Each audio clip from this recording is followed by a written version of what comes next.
So our primary goal for this video is pretty much just to cover the rest of the alkene addition reactions. For those of you continuing with me in the next semester, in the fall semester for 236, we'll end up probably doing a quick review for most of these as well as a review for all of the chemistry we've covered so far this year. So you'll see it again and again and again. Lucky you. As far as our alkene addition summary goes, so far we've covered everything within this except for the details of those last two reagents. So we're going to go through and look at those next. We're also going to talk about this reductive mechanism in a little bit more detail because there's an extra one that you could go through and do. And then we'll talk about some oxidative reactions where we see epoxides. Pretty much all of these have the same thing in common. You end up forming a circular transition state. Okay? So in the case of your bromine additions, all of those ended up giving you that bromonium ion, that effectively three-membered transition state. Turns out you're going to see the same thing for your mercury, and then for your boron, you're actually going to see a four-membered transition state. And we go through and look at our epoxides, and some of those oxide reactions, we'll see three-membered, and we'll even get up to five-membered transition states. Okay? So, alkenes as nucleophiles.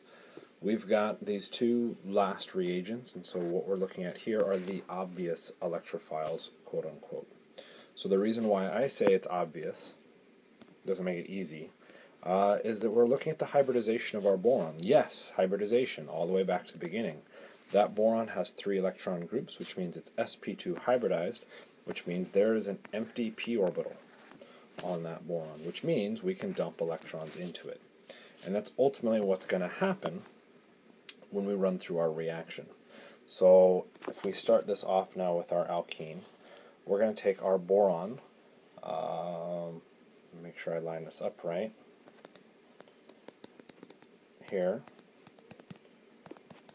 So that boron will act as our electrophile, so it's going to react and accept the electrons from our alkene. Problem with that is then we have more electrons around the boron than it can really handle. So it immediately tries to kick some electrons out. So let's go through as a rough approximation what we might expect out of this. So what we end up doing is we put the boron exactly where we would expect to put the boron because it's acting as the electrophile and it attaches to the most negative of our carbons in our pi system. We'd get a carbocation on our most stable position of our alkene, and we would also end up with hydrogen with a lone pair of electrons. Okay, so we'd have hydride. Well, hydride is incredibly unstable. So while this might be a reasonable thought process to go through with our mechanism, it doesn't make sense because we end up forming that structure, which is incredibly bad. So because it's bad, what we have to do is go back to our mechanism and say, okay, is there a better way that we could do this? So for sure we need to kick those electrons out, but it's a question of where do we kick them out to. In this case, we're going to kick those electrons out back to the carbon. Okay, so let's not look at this as a reaction now. We'll call this, let's just call it moving to our transition. Okay, so it's a transition state. To help us with that, we may see the brackets around it. So what we'd have is our carbon structure. We've got our boron. We've got the hydrogen. We officially have those two hydrogens still chilling out there. And what's happening is we're taking our electrons from our pi system, connecting up to the boron. At the same time, we're taking the electrons in the sigma bond between the boron and the hydrogen, and we end up dumping them down to our other structures. So if we take a look at our transition, effectively what we have running through the middle is a 1, 2, 3, 4-membered ring, or transition state. Okay, 4-membered rings are unstable, so we might say, well, that's not very likely to form, but look at your counter option. Your counter option is you got hydride floating around, which is not particularly stable. Another thing that can help facilitate this is we are looking at an sp2 atom on that boron, so you're coordinating electrons at a 90-degree angle. So you are getting pretty darn close to a four-membered transition actually making sense. So the result is that we now end up with our boron attached to our structure with its still two hydrogens. And then we also now have that last, or that new hydrogen from our boron structure. Okay. And we've got some kind of interesting things that come out of this. Since our online homework system grades you on this, let's make sure we're careful here and we show that there is still another hydrogen there. Okay. So we've done the first step of our addition reaction. If you think back to all the organic structures you've ever looked at, you probably haven't seen boron show up in very many of them. And that's because, well, it doesn't really stay in structures. It tends to get kicked out relatively easily. So in our second step of this reaction, so all we've done here is done our first step. In the second step of the reaction, what we end up doing is taking our product now with the boron attached, and we end up reacting this with the peroxide and sodium hydroxide. Okay, so this is our H2O2. Let's draw that out a little bit better. Our peroxide and sodium hydroxide. This mechanism is kind of neat in this next step, and I actually have another slide that goes through and shows that, but you're ultimately not really responsible for it, so we won't go into it in a whole lot of detail. You end up forming a pretty good nucleophile in your peroxide structure. That peroxide structure goes through, I'm going to have to erase that 2 for a moment, and we end up coordinating with our negative charge here. Whoops, my bad, let's try that again. Our negatively charged oxygen coordinates now to the boron, and then these electrons can come out and pick up the oxygen. So the net result out of all of that, in a very sloppily drawn mechanism, but it's close enough to what you need, is that we end up seeing the OH added to our least substituted position. Okay? And if we think back to all of our rules on looking at reactants and products, we might go, oh, well, that's anti-Markovnikov. Yeah, officially, according to that observational rule, that does match those results. However, if we follow the chemistry is exactly the same as everything we've seen already. Okay, so the chemistry stays the same. One of the more interesting things that come out of this is that we end up putting that OH in that least substituted position, which is odd. So if you just remember, when you see our BH3 and our OH minus in this two-step process, that we end up putting on the OH at our least substituted position, you're probably good. The other big thing that comes out of this is that if we do this on a structure where we have chiral atoms, our chemistry becomes a little bit more interesting. Okay, so if we started with an alkene, no, let's go ahead and clear all that. If we started with a cyclic alkene, what I'm going to go through and do is now put on a methyl group here. If we went through and looked at our product in this case, what happens? Well, hopefully you should be able to predict that we're still doing the addition reaction. So what we need to do is add H and OH across the double bond. Okay, if we think back to how we set this up, we end up saying that we're bringing in hydride from our BH3. The negative needs to go to the positive, so we end up putting our hydrogen, our hydride here, which came from our boron structure. And then in the next step of the reaction, our boron is cleaved off, and we end up putting on the OH. So an interesting dynamic of this reaction, then, is if we look at this product, we've got a bit of an issue. Both of these atoms are now chiral atoms. So the relative arrangement of where you put the hydride and where you put the OH is now super, super important. And we have to be aware of how that reaction worked. Okay, so let's take a step back to our transition state. Our transition state. we went through and did that first step of the reaction, our hydrogen and our boron were put on in a four-membered ring, which means they were put on the exact same orientation. So if we now specify that our hydrogen is wedged and our boron is then wedged. And remember, these are alkenes, so we have the enantiomer happening as well. That then gets us to our boron intermediate. Well, then what happens when our peroxide comes in? Well, the peroxide is going to come in and do something similar. It's going to coordinate directly to the boron there. Your electrons then come out and coordinate to the other oxygen, which means the oxygen substitution for that boron happens in the exact same orientation, which means when we look to our final product, if we still maintain that our hydrogen was wedged, okay, what happens to our OH bond?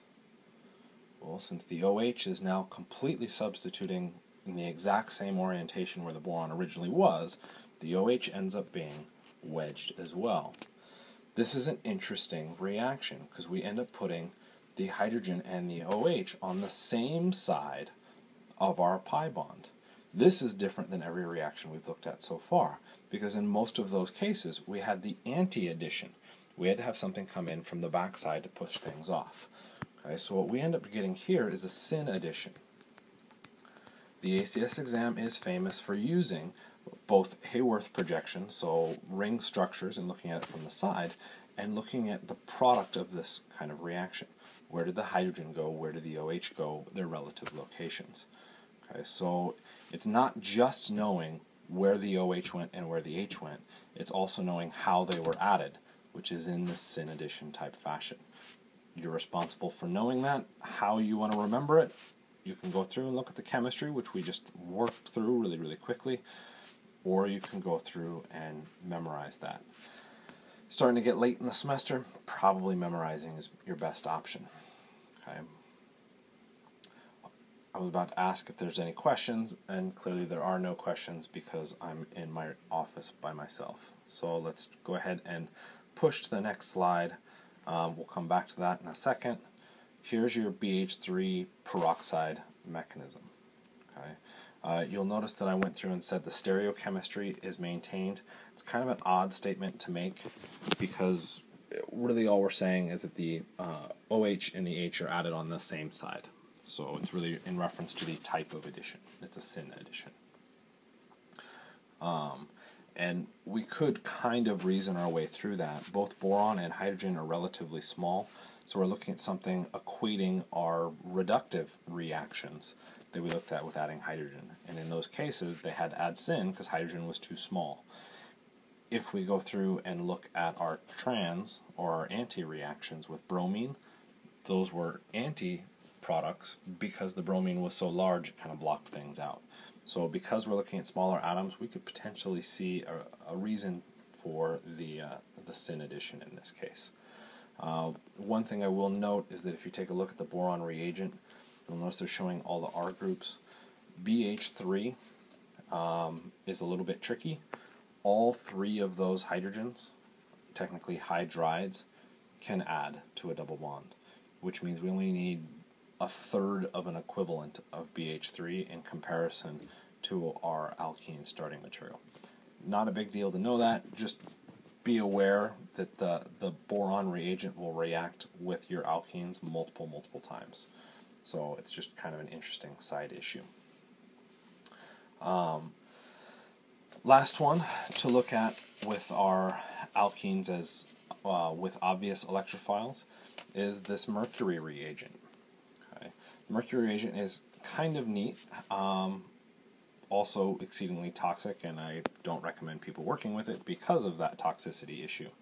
The reason it's interesting is mercury is a nice transition metal, and because of that it tends to have electrons, so higher energy d orbital electrons, which then gives it all sorts of capabilities for weird chemistry.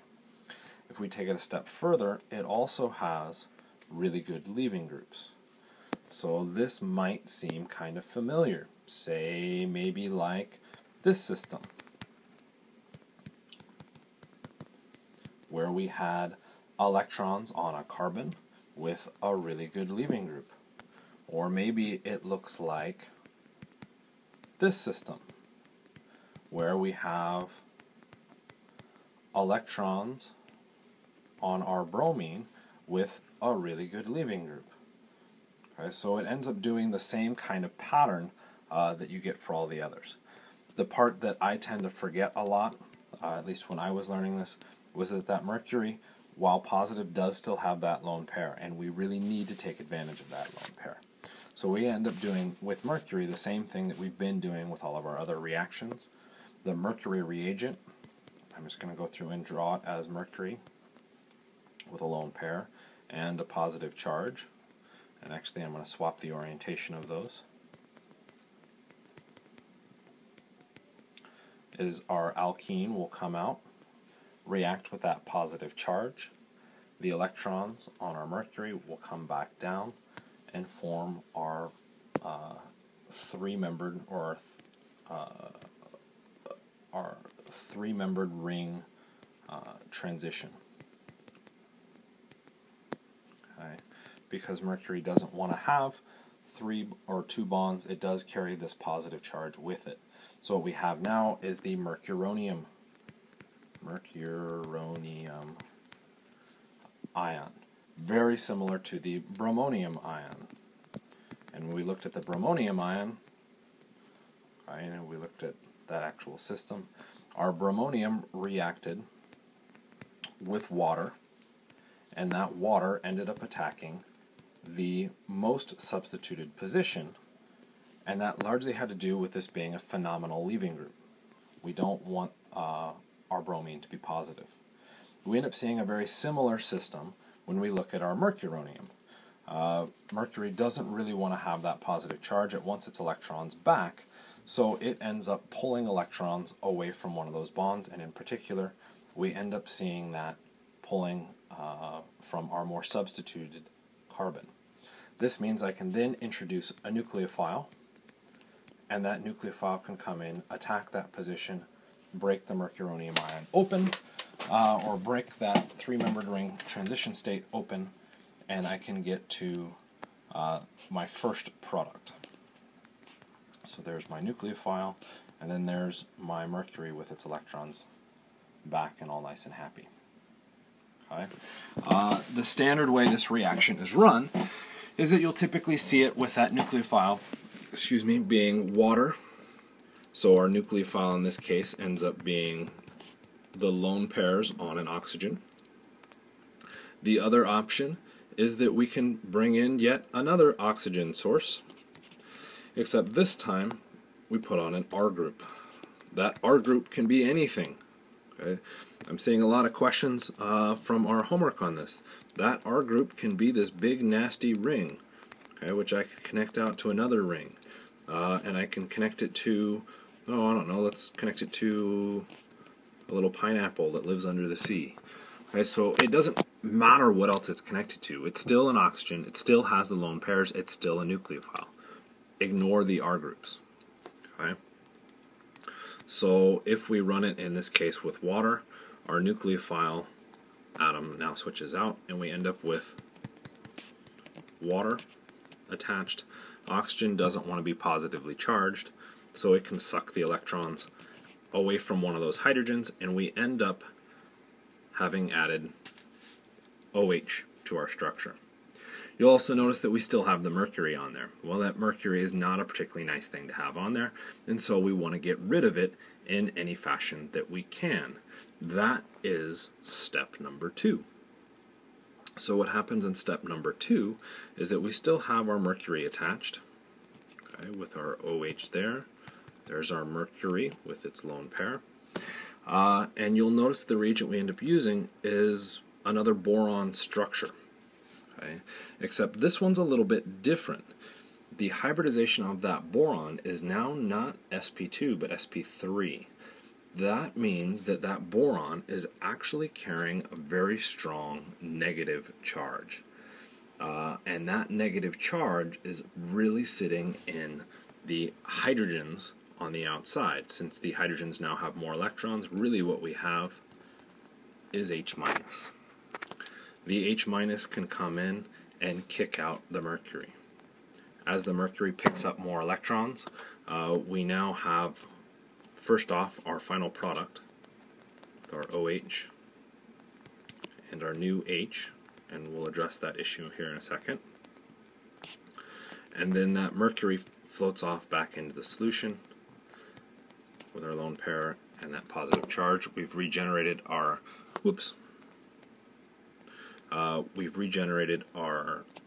catalyst for the most part. This is where your boron can come in and help stabilize after it's ditched that hydrogen. Okay, so we don't actually regenerate the catalyst this way. So, results of all of this. Let's erase all the nitty-gritty details of this, because all we really care about at this point is the arrangement of our new groups on this. And what we may end up, or hopefully what you end up seeing here, is that our product looks like this. So we can ignore that hydrogen. The only reason we're showing it here is to show that it was added to the structure. We don't want to draw it in this case because, and this is something that those of you may have noticed with our online homework, if I asked you to draw CH4 as a Lewis structure, you are now hired to be a grader, and this is one of the answers that someone provides. Do you give them credit for this drawing? Well, most people immediately say no. Well, why? Well, there's missing a hydrogen. Is it really? Can I imply hydrogens? But I didn't imply some, and I did imply others. Okay, you can't have it both ways. Okay, which means if you're going to show hydrogen, you really need to show all of the hydrogens, or you can imply all of the hydrogens at an individual carbon. Okay, so no half measures. Okay, sorry for that tangent. So let's go back to our product here. Okay, so I want you to think about this product, and in particular think about this product with respect to what we saw in, I don't know, chapter 11. How could you make this product? Well, hopefully what you remember is that we could have added H plus and H2O as a reagent. The plus comes out, or picks up the electrons from our alkene. We end up forming a carbocation intermediate. Water then comes in and attacks. Bob's your uncle, we got the same answer. So mercury being this exceedingly toxic substance, why on earth would we ever use the mercury reagent to go through and do a reaction that all I needed to do was add water and acid, both relatively benign species? Well, the biggest issue has to do with that species from chapter 11. Okay, if we go through and look at the mercury reaction, in our very first step, our intermediate is this guy. Okay. Why is there a big distinction then between these two reagents? Why are we bringing in mercury as an important aspect? Well, if we just use acid and water, that introduces a carbocation. And as soon as you see a carbocation, you should immediately be thinking rearrangement is possible. With the mercury reagent, there is no carbocation. This means you don't have the risk of running a rearrangement. Okay? So it simplifies what possible products can come out of your reaction. If we just add acid and water, we could get a mix of a whole bunch of different products because varying stages of rearrangements. With the mercury reagent, there's no need to worry about rearrangements. So that's its primary characteristic that we want to drive for. Another kind of issue with this reaction is you don't need to worry about the relative orientations of the newly added hydrogen and the OH. So it ends up shuffling that chemistry, so you won't be asked, well, if this one was wedged, what is the other OH? You won't see that question. And that's not going to pop up, and that's because the chemistry gets a little bit wonky on dealing with that system. So you end up getting a mix of possible orientations. So yeah, there are your big conclusions. Your BH3 reagent, so what you should be thinking is you see BH3, OH on the least substituted, and you're doing a syn addition. As soon as you see mercury, OH on the most substituted, and then no rearrangements. That's the big lesson. So as soon as you see those reagents, that's what you should be triggering on and hopefully not thinking too much else. Okay. I do want to draw out our point here that when we're looking at our mercury reagent, notice that we could use, and this is what we mentioned, water, or you can use any kind of alcohol, so you can end up making an ether. If we take a look at the boron reagent, we can't do that, okay, because our boron reagent we're using peroxide, so you won't see that alcohol turn into an ether. So there's the BH3 mechanism again. If you want to take a closer look at that, you can. Not a big thing to be stressing about. The alkene and alkyne reduction summary. So this covers everything. We had some nicer slides in the previous slideshows talking about how that hydrogen coordinates to the platinum, which then coordinates with the pi bond. Whoops. Sorry, I just noticed my arrows on the other side. Coordinates the pi bond, and what we end up getting is a maintenance of where your R groups are relative to each other. So your hydrogen is added to the same side of your double bond. Okay, so you're getting a syn addition. There are a variety of reagents that can go through and do this. The more common ones happen to be platinum or palladium. If someone wants to get fancy, you may see the term rainy nickel show up. It's just another catalyst that does the same thing. Okay? With alkynes, you can go through and do those same reactions. So you can take hydrogen and platinum or palladium or rainy nickel, and they will fully reduce. So that's going to be one of the trickier things. Those reagents don't stop, because if we look at it in the previous thing, as soon as you add H2 to an alkene, well, you end up with an alkane. So if we start adding H2 to our alkyne, our very first product is going to be an alkene, which can then go through and be further reduced down to the alkane. Okay? So if we're going to go through and do a reduction, maybe we don't want to go all the way down to an alkane. If we think back to chemistry so far, our alkane functional groups suck as far as chemistry goes. We have virtually nothing for them to do. An alkene, on the other hand, could be potentially useful. So what we would like is stopping the reduction at the alkene. So that's what's happening with these next two. Okay? And you'll notice that they have slightly different systems going on with these. Sorry, I've got the H2 over there. You'll hear reference to Lindlar's catalyst, or you may see this sodium solid and ammonia. Okay? Interesting chemistry comes out of these. The H2 in Lindlar is ultimately the same thing as our platinum or palladium. We're still looking at it's typically a palladium catalyst, which means we're still going to do a syn addition. Okay? But then you may wonder, well, if I'm using hydrogen and palladium, why does it not go all the way down to the alkene? Okay, and the reason is that we've poisoned the catalyst. Okay, at least that's typically the reference to this. So we have a poisoned catalyst. There's different ways that you can go through and poison it. The most common one is to poison it with some lead substance. So if you're looking at a reagent list and they don't actually say Lindlar, but it's not just platinum or palladium, it lists a whole bunch of other things, you're looking at a poisoned catalyst. So they're expecting you to stop after one addition reaction. Okay? And that addition, since you're still looking at a palladium catalyst, is still going to be syn. So you're still putting the hydrogens on the same side. The issue is that your alkene doesn't have the proper geometry to now coordinate to the palladium surface. Without that proper geometry, it can't further catalyze the reaction. So it stops after a single addition.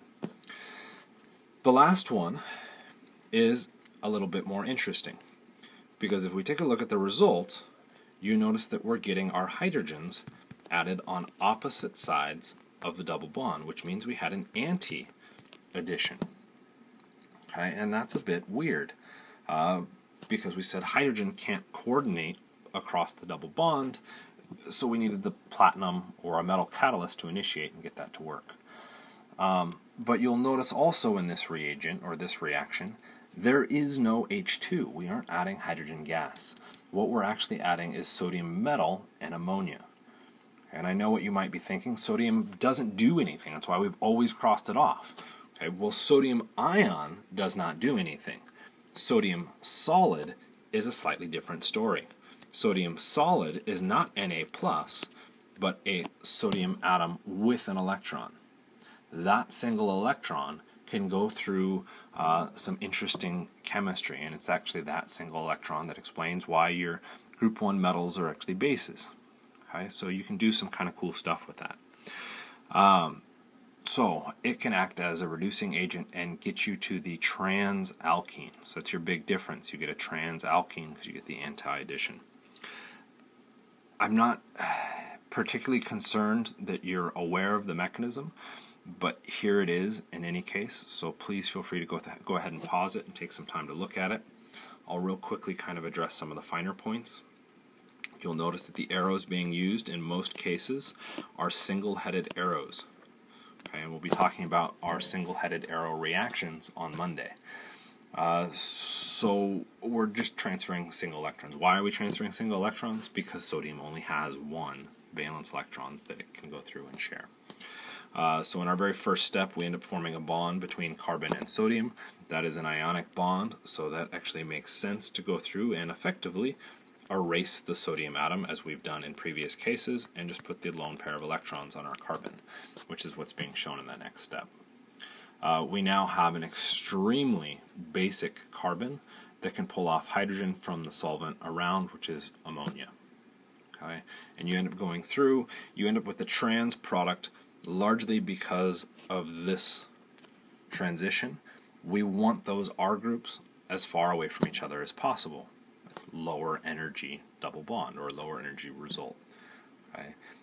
That chemistry gets forced out of this system that doesn't occur in any of the other cases. The chemistry gets forced into a syn addition in those other cases. Here we just have the anti-addition. Okay. This can also be done with aromatic rings. You can take sodium metal and you can reduce away one of those double bonds. Okay. It's an interesting reaction. I'll kind of leave you to read the book on that. It shows up in our radical mechanisms in chapter 25. So we'll talk about that in a little bit more detail on Monday too, depending on time, just to see where we are at. Last sequence of reactions that you need to be concerned about for our alkenes are some oxidative reactions. Probably the one that you will see the most often, particularly as it pertains to the homework, is going to be this MCPBA reagent. Okay. What that ends up forming is this new functional group at the end, an epoxide. There's a lot of chemistry associated with the epoxide, so we'll talk about that in a little bit more detail. The rest of those reactions, we'll just real quickly kind of summarize the overall idea with those reactions, but we're not going to talk about them a whole lot, because you really just need to know them as this is what they do, these are the conditions, and that's about it. And yeah, they do tend to show up. Okay. So there's your overall picture. Note that we have lots of wedges and dashes within here. Those wedges and dashes are going to be of critical importance, and that's usually where these kind of questions pop up, is what is the orientation relative of those systems. So let's start with the epoxide synthesis. So when we're going through and doing these types of reactions, we're taking this compound MCPBA. Okay, you'll notice that typically that M is shown as lowercase. And what this stands for is meta-chloro, hopefully I get this right, peroxy benzoic acid. Okay. It does not have to be MCPBA to go through and do the synthesis. All we're looking for is the primary focal point of this. What are the atoms that allow this reaction to occur? Okay. Those atoms are shown nicely here. So that is effectively our meta-chloro-peroxybenzoic acid. Really the only part that we're concerned about is what's shown, but if we go through and show the meta-chloro, okay, this species is benzoic acid. If we go through and show meta-chloro, that is now a meta-chloro benzoic acid. The peroxy is in reference to this oxygen oxygen bond at the very end. So that's really our peroxy. We've got the benzoic acid, and then we have the meta-chloro. Okay. So again, the name isn't as important as recognizing where the chemistry is, and you'll notice that I've summarized it with just an R out there because the chemistry isn't as important out on that ring. What is important is that oxygen-oxygen bond. That oxygen-oxygen bond is incredibly weak. You've got two electronegative elements fighting for those electrons. That's starting to freak the whole system out. Okay? So what happens if we went through and, say, broke that apart? Okay, well, we would expect the electrons to probably go with the rightmost oxygen because that could then be resonance stabilized, which means our bottom oxygen would be carrying a positive charge. That gets a bit dicey. We don't like oxygens with positive charges. Okay? But let's take a closer look at this. With a positive charge on that oxygen and lone pairs, you'll notice that we are now starting to look a lot like our diazo compound. Whoops. With our electrons and the forming empty p orbital. It's also looking a lot like our bromine reaction. We've got the electrons on our bromine and the forming positive charge. It also looks kind of like our mercury reaction, where we've got the lone pair and we've got the forming positive charge on that mercury. So we're looking at the same kind of basic chemistry behind all of these things. Recognizing it, seeing it, using it is a separate issue. Okay? But that bond is really where our chemistry is, and we really, really expect those electrons to start to drift towards the other oxygen. Okay, so what we're going to try and do is come up with some way to predict our mechanism. So as those electrons come out, that bottommost oxygen now is incredibly reactive, saying, I need some electrons from somewhere. One option is to try and steal them from the hydrogen. Okay, perpendicular orbitals, that's going to be a bit questionable. Okay, the other option is to take them from the pi system of an alkene. So the alkene can help share electrons out. So we're now helping to break this structure open, which now takes us to the next question. How does this happen? Do I get that new forming bond between the alkene, okay, and that structure, then, as a second step, form that last bond? Or does it happen all at once? So we're looking at a sequential, where it's red 1, purple 2, or do they happen all at once, concerted, all smashed together? So how would we be able to test this? Well, ultimately what we can do is just go into the lab. I mean, that's how we do all problem solving. We just go into the lab and see what happens. So if it was concerted, we would expect the arrangement of all of those groups to be exactly the same. They should never change. If it was sequential, now what happens? Well, if it's sequential, my intermediate now can allow for possible bond rotation. So one of my possible products could very well be my 1, 2 staying the same there, but then doing a swap of those two. So our 3 and our 4 have exchanged their positions, and all that happened was just a rotation about that now gone pi bond. So how do we know which way it happened? We go into the lab, we test it, and what we find is that we see no evidence for the sequential mechanism. It just doesn't happen. Okay, so everything happens at once. So this is a concerted mechanism, and our stereochemistry is maintained through this reaction. And we can see that maintenance if we go through and just tag in some extra pieces here, some hydrogens, 2 there. So we'd have 1, 2, hydrogen, hydrogen, right? So that's kind of a neat little system. So everything happens in one nice, neat little package. As far as our mechanism goes, our pi electrons come out, attack the oxygen. This is a neat mechanism, which is why I'm going to show it.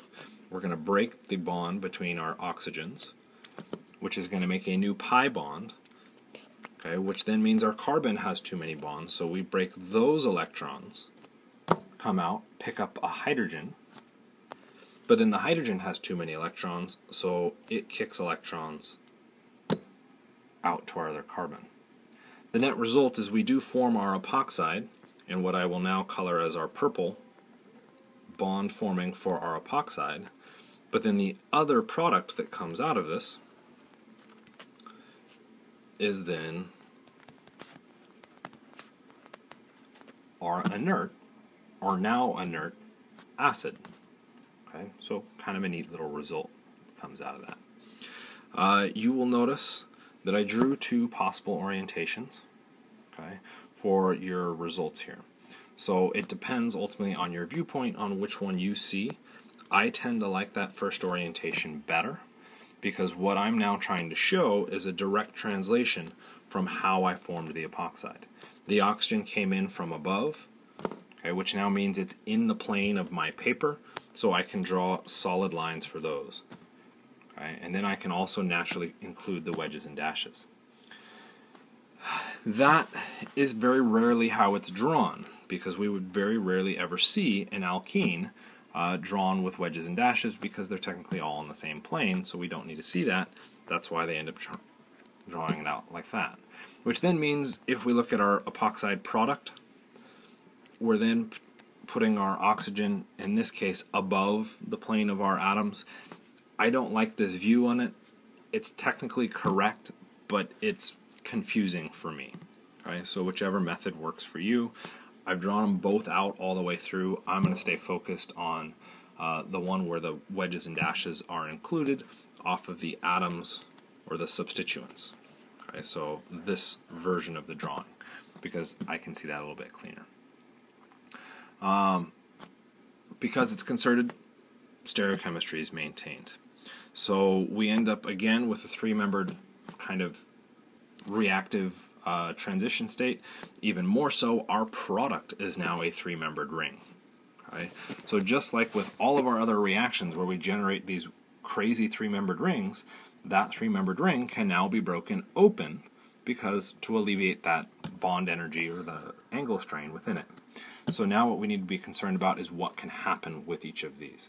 And give me a second here, hopefully it's not that big of a deal. So why epoxides? Turns out epoxides are very useful synthetically. You get lots and lots of natural sources of epoxides. So if you take a look at the left, you get all sorts of different structures with epoxides popping up in them. I mean, you even start to see derivatives that look pretty familiar. Like structure A should look kind of familiar to anybody in the lab because that looks kind of like limonene. Hopefully, after lab this week, you'll also recognize that structure is looking something kind of like carvone, which is spearmint. Okay, so neat little kind of facts or histories on that. So then the next part of this, once we've got our epoxides, is what happens when our epoxides then react, okay, when we bring in a nucleophile. One of the biggest differences that we get with our epoxides versus any of the other three-membered or ring kind of structures is that our ring structures previously were extremely unstable.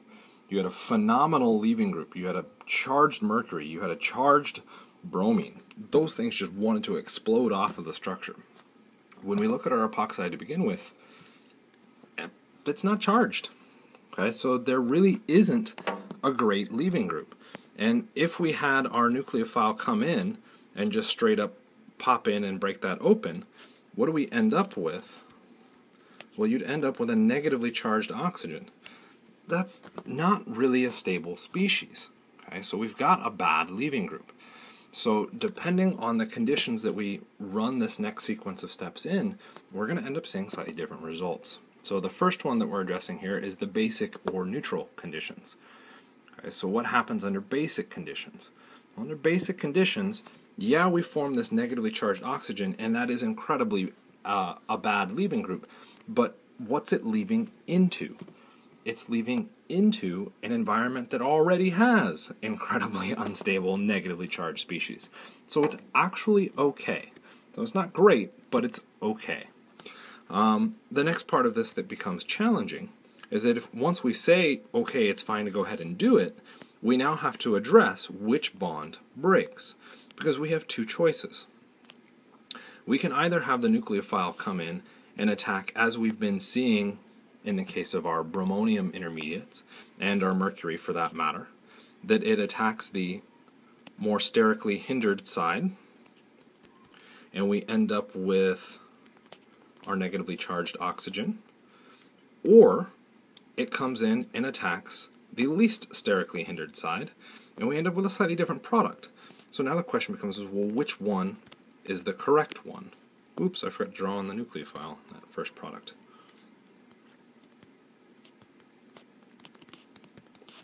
Alright, let me just catch up here. There's our nucleophile.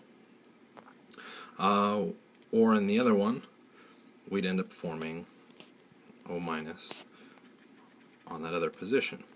So this becomes a bit of a dilemma. One thing to note, if we look at beginning to end, we end up adding an oxygen and a nucleophile across our pi bond, and we add them in what configuration?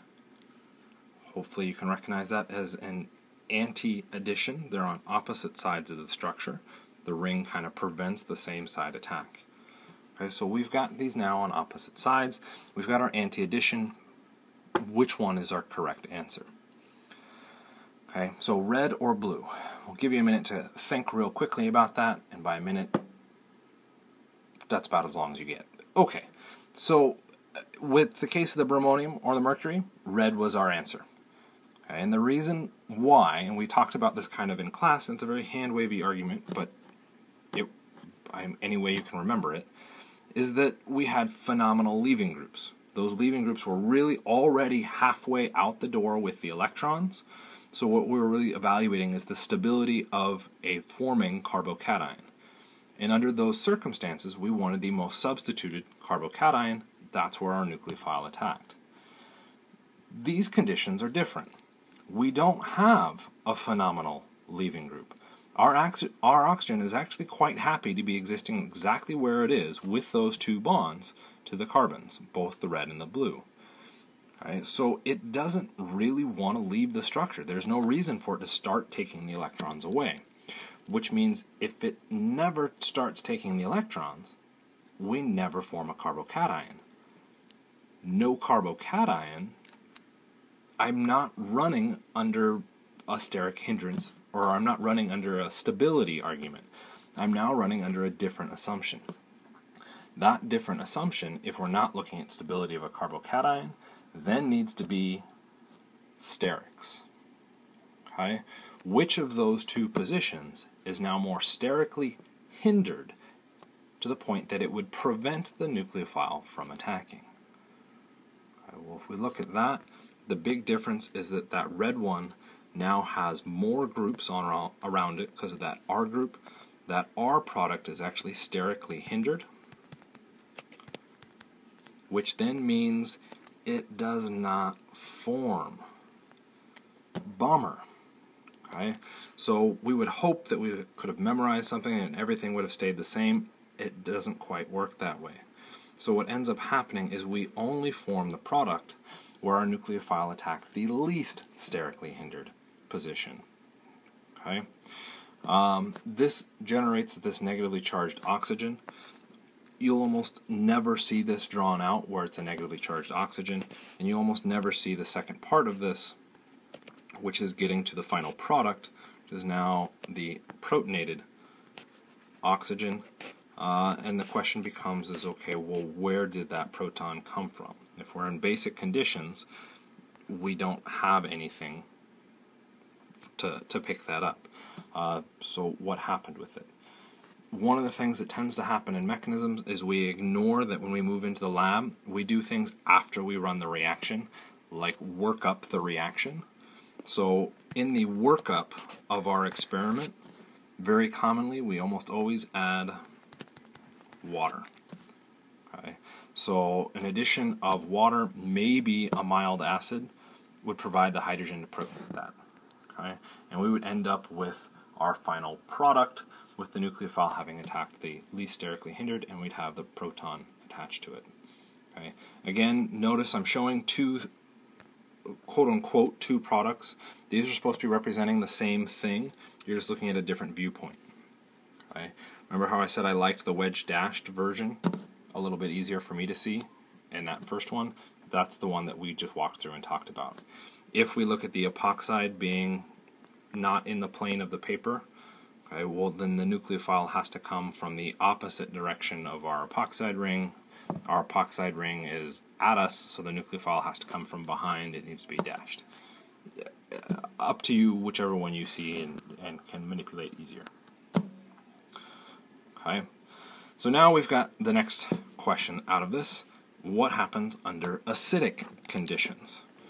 Okay, so let's address it kind of one step at a time. If we're now under acidic conditions, we have H+, so we have to neutralize the H+ first before we can do anything else. So if I go ahead and neutralize that H+, I'm now going to end up with my oxygen with its lone pairs picking up the hydrogen. There's my R group. Okay. What does that mean? Well, now my oxygen is positively charged. What's going to happen when I now bring in the nucleophile? Well, with the oxygen being positively charged, it's now saying, this sucks, I want some electrons and I want them now. It's going to start to pull electrons from the most likely source, so which generates the more stable intermediate. So what ends up happening? It starts to pull electrons, making a more stable tertiary carbocation. It still has to get forced out. That forced out process is our nucleophile. And you should be panicking right now because that's the complete opposite of what just happened under basic conditions. You're right. It's the complete opposite because we've changed the dynamics of the reaction. We now have a better leaving group. That's going to change how our reaction works. Okay? So the end result is that we end up with the nucleophile attacking the more substituted position. So depending on the reaction conditions, so we look at our overall summary, depending on our reaction conditions, we may see the nucleophile and the OH at different carbons. The regiochemistry, so the location of where your atoms add to the double bond, can change. So be careful and be aware of that when you go through and run your epoxide reactions. They are very conditional or condition-based. Okay? We did already talk about this, but I just want to draw your attention to it again. It's any peroxy acid will go through and do this reaction. Okay? So I've had a couple students ask questions about this because they didn't recognize the reagents. Some people saw this species, AC OOH, I believe is what they saw. And well, I don't know what that is. Okay. AC is for acetyl. Then you bond it out to OOH. There's your peroxy. Okay, so anytime you see O and O, you should kind of be thinking of peroxy acid. So you may see it kind of buried like that. It's kind of a hidden process. It's still going to do the same process. You're still going through and making the epoxide. Okay.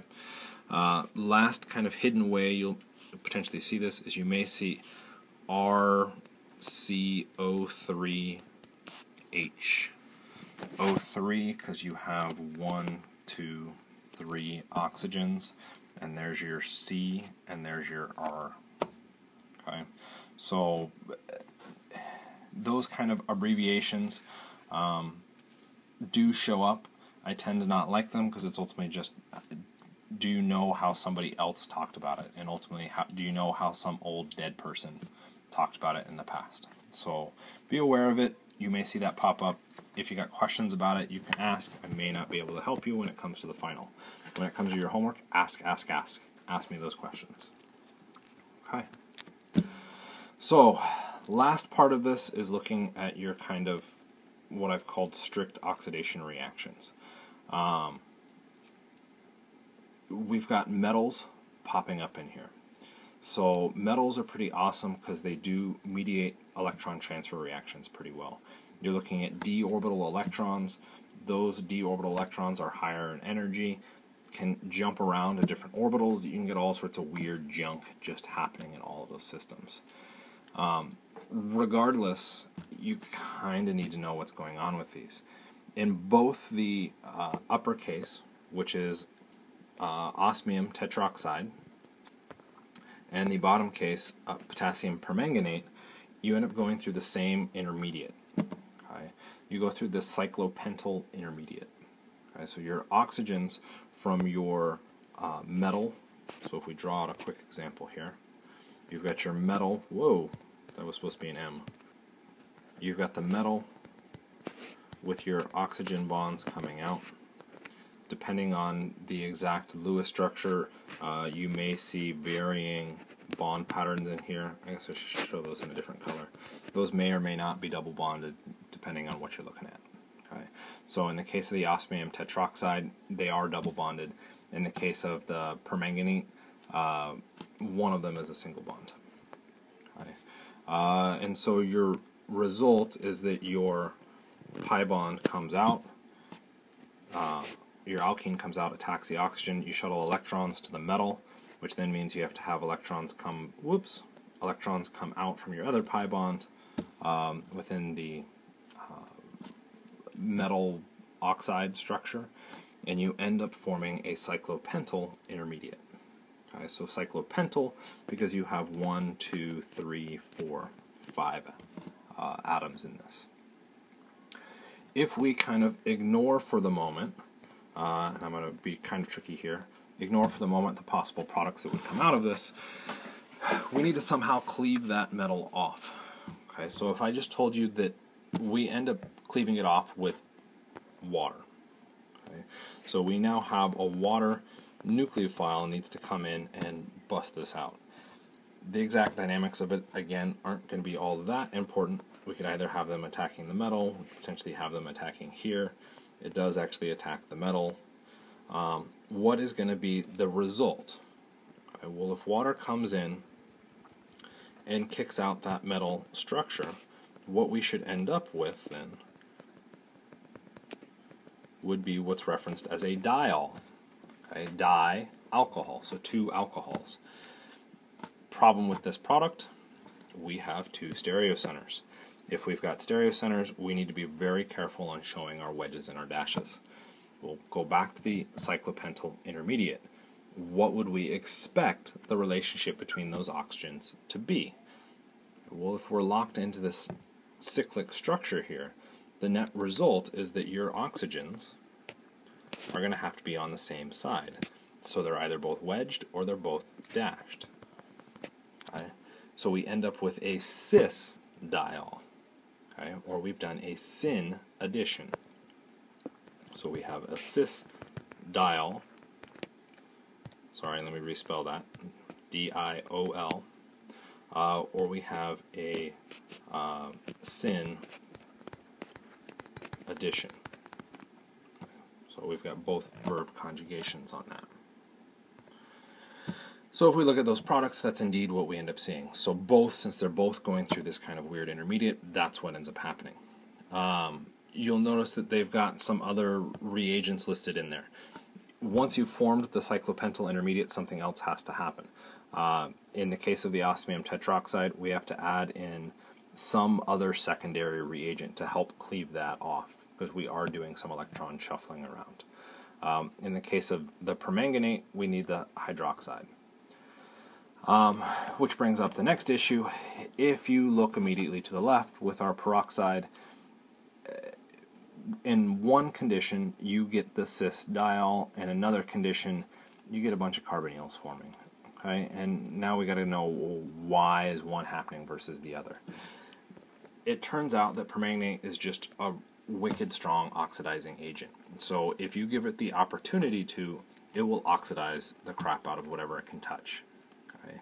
If we minimize the amount of energy it has to go through and do this, we can stall it at individual stages of that oxidative process. That first stall happens to be the cis diol. Okay? So if we're going to stall it, we want to be cold. Okay? So most typically when you're running this, you'll see it as permanganate being cold and dilute. Okay? that's going to hit you with the cis diol. If, on the other hand, you hear reference to it being acidic or hot and concentrated, then you just need to oxidize the crap out of it. So what I mean by that is, if we look at that product, you may say, well, how did that even happen? Like, I don't see it. Okay, well, it's really not quite that bad. So if we take our starting material, what we've done with this is we took that double bond and we put oxygens on it, but we put oxygens on it as much as possible. So if we go through and just kind of erase that double bond, we can't lose the double bond, but we can replace it with oxygens. Okay, so we end up doing something along those lines. Because there is a hydrogen out there, and we're now looking at a ridiculously strong oxidizing agent, what ends up happening is we oxidize one step further and put on another oxygen. Oxygen wouldn't be satisfied there. Under acidic conditions, we protonate. Okay? So if you're going through and going to see this kind of strong oxidizing conditions or vigorous oxidizing conditions for the potassium permanganate, what you should do is just stretch that double bond. Okay? So I'm going to redraw this. So what I'm saying we do is we need to go through. So there's our double bond. So what I'm going to do is now stretch that double bond really, really wide. So now it's this super, super long double bond. Erase the middle of it. Put an oxygen on either end. And then evaluate. Okay? Look at the carbons as your next step and say, what atoms are connected to that? Well, I have carbon here and I have hydrogen here. On the other one, I have a carbon and a carbon. Okay. Well, if I have hydrogen, I need to change that to an oxygen and just slide the other hydrogen in on the end. Okay. So for every double bond you see. Okay. Will you always see the acid come out of it? No. Let's try a new... Whoa, that was supposed to be an eraser. Let's try a new example. What product do we get now? So when we go through and do this, we've got our double bond super, super stretched. So now all I'm going to do is stretch out that intermediate, or stretch out the double bond, drop oxygens in there, and now I'm going to look at the carbons that were part of the double bond, and look at what it's connected to. Carbon, carbon, no hydrogens, so they stay carbons. Carbon, carbon, no hydrogens, stay carbons. Okay? That is now the answer. How would this get drawn on an exam? Of course, it's not drawn in that nice cyclic structure because that's way too easy for people to look at and go, oh, that's the answer. We'd actually draw it out as a straight line. We've got 1, 2, 3, 4, 5, 6, 7. 2, 4, 6, 7. That's how you would see it on an exam answer choice. Okay? So be aware of it. Kind of a minor point. It's really one that you just kind of need to have memorized, unfortunately. Okay, so your primary conclusion is, if you see osmium tetroxide, make it cis diol. You don't need to care about anything else. Make it a cis diol.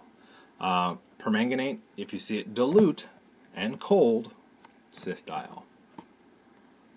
Okay. If you want a mechanism, you can talk to me after class and we can kind of go through and deal with it. You're not really responsible for the mechanism, so you don't need to worry about it. Okay. Your methodology, as we just talked about, just stretch that double bond until you break it, and then replace the carbons on either end of the double bond with an oxygen. Okay. And then if you have any hydrogens attached to those carbons, make them an OH instead of just an H. Okay. You may not like that. I apologize. There's not a whole lot else I can tell you on that. Okay. Permanganate is just a strong oxidizing agent. We got to be careful with its conditions. This says the last one. I'm not positive it is, but we'll just kind of run under the assumption it is. Last one that you could possibly see would be ozone. Ozone does some funky shit. Yeah, I mean stuff. It does some funky shoop-diddy, something like that. The mechanism actually I think is right here. The alkene goes out and attacks one of those oxygens of your ozone structure, which causes kind of a shift around of the structure, and we end up with a 5-membered intermediate. Okay, so that 5-membered intermediate, relatively straightforward. I'm cool looking at that and saying, okay, I can see that existing. One of the things that you'll notice in this is that you get maintenance of your stereochemistry at this point as well. We don't see any cis-trans swaps. Okay, and we get the ozonide. You now still have a whole bunch of oxygen-oxygen single bonds. So if we think back to the peroxy structure that we drew out with our epoxides, those were highly reactive bonds, very unstable, and they end up going through this massive rearrangement, flipping of stuff to make a new 5-membered structure. That's this guy here. Okay, so if we go back to my drawing, that's that intermediate. Okay, that structure still has that oxygen-oxygen bond, not particularly stable, so it does want to break open.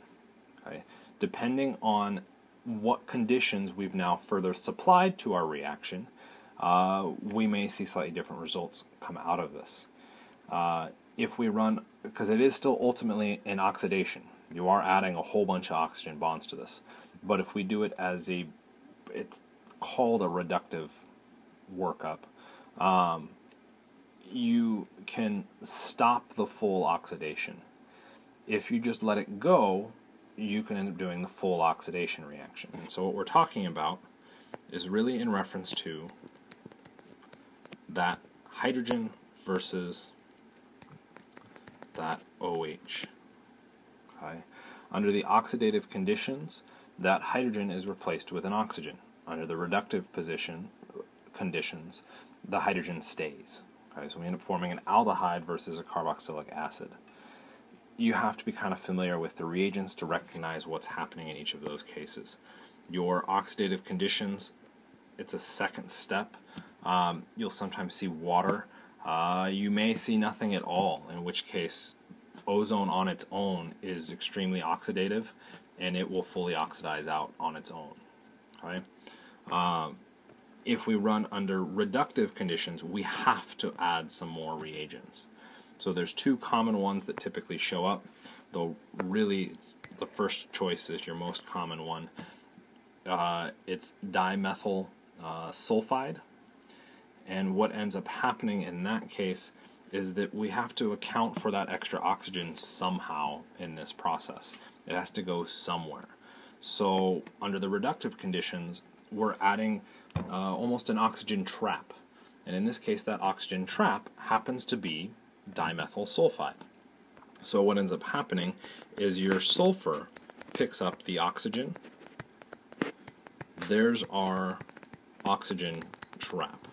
So a nice question to come out of this, they might ask, what is a byproduct of this reaction under reductive conditions? And they give you this species here. And so they might say DMSO, dimethyl sulfoxide. Okay, that's what that reductive condition is referencing. Okay. Other reductive conditions, zinc and water, so you can end up forming a zinc oxide. The zinc oxide is yet another way to trap that extra oxygen. Okay. It's again a reaction you just kind of need to know.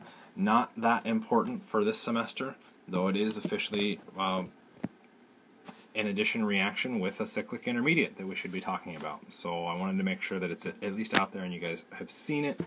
Whether you decide to do much with it, that's kind of up to you. So yeah, like it or not, I would just say it's a memorized reaction. Ignore the mechanism. Ozone is an oxidizing agent. It generates unstable intermediates that can be decomposed either under sort of reductive conditions or oxidative conditions. The same method that I used for the permanganate is the same one that I would use for predicting ozone. So if I saw,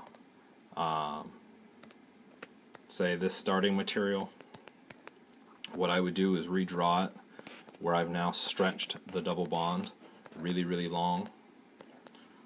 I would erase the middle out of it, drop an oxygen, and then evaluate the positions from that carbon.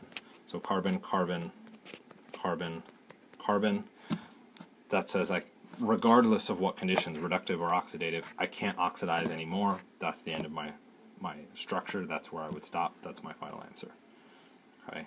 Hopefully you're okay with that. If not, unfortunately, tough. It's just the way it is. And I think we are done with that. So, thanks for listening, and I will see you guys soon.